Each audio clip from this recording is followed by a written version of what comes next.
በኢትዮጵያ የተከሰተው ቀውስ እንዳሳሰባቸው የአሜሪካው ፕሬዝዳንት ጆ ባይደን ገለጹ። የአሜሪካው ፕሬዝዳንት ባወጡት መግለጫ በኢትዮጵያ የተከሰተውና የተስፋፋው ቀውስ እንዳሳሰባቸው ገልጸዋል።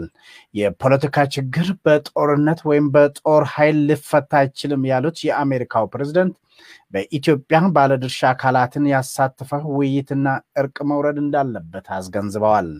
በትግራይ እየተካሄደ ያለው ጦርነት መቆም አለበት፣ የአማራ ኃይሎችና የኤርትራ ወታደሮች ክልሉን ለቀው መውጣት አለባቸው በማለትም አሳስበዋል።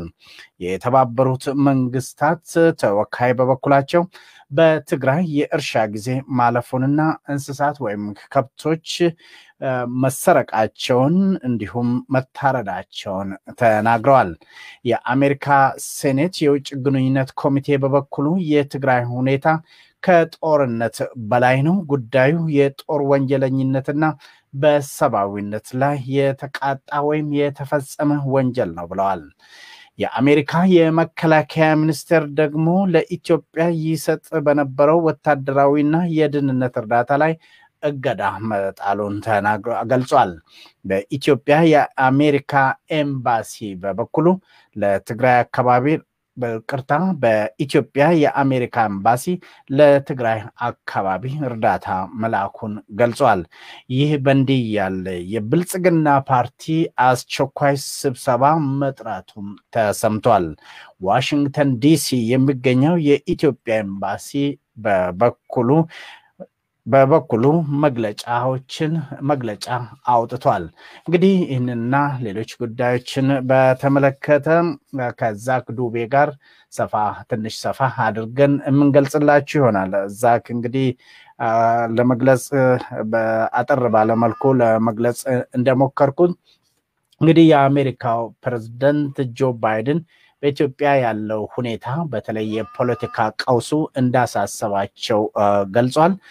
በተለይ እነሱ ኤትኒክ በሚሉት እነኚህ በብሔረሰቦች መካከል እንዲሁም በክልሎች መካከል ግጭቶች ሊነሱ ይችላሉ የሚል ፍራቻም እንዳላቸው ነው የተናገሩት።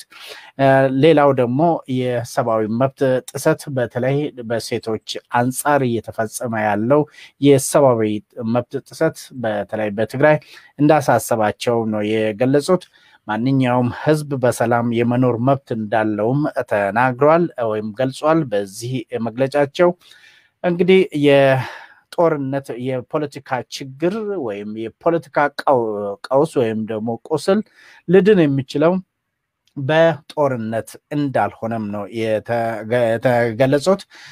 ከትግራይ ውስጥ ያለው ጦርነት መቆም እንዳለበትና የአማራ ሚሊሻዎች ልዩ ኃይልን ጨምሮ የኤርትራ ወታደሮች ክልሉን ለቆ መውጣት እንዳለባቸው ነው የኢትዮጵያ መሪዎች ወይ ደግሞ ሀገሪቷን እያስተዳደሩ ያሉትና የተለያዩ ተቋማት እንግዲህ ሰላም እንዲወርድ ድርድር እንዲሁም እርቀ ሰላም እንዲወርድ የሰብአዊ መብቶች እንዲከበሩ ይሄ ፕሉራሊዝም ያሉት የፌደራል ስርዓት ህብረ ብሔራዊ ፌደራሊዝም እንዲጠናከር እንዲሰሩ ነው እንግዲህ የገለጹትና ሌሎች የአሜሪካ ተቋማትም ለጦርነቱም በተመለከተ በኢትዮጵያ የተከሰተው ከጦርነት አልፎ እንግዲህ የአሜሪካው ሴኔት እንዳለው በተለይ በትግራይ ያለው ከጦርነት አልፎ የጦር ወንጀለኝነትና በሰብአዊነት ላይ የተፈጸመው ወንጀል ብሎታል። እንግዲህ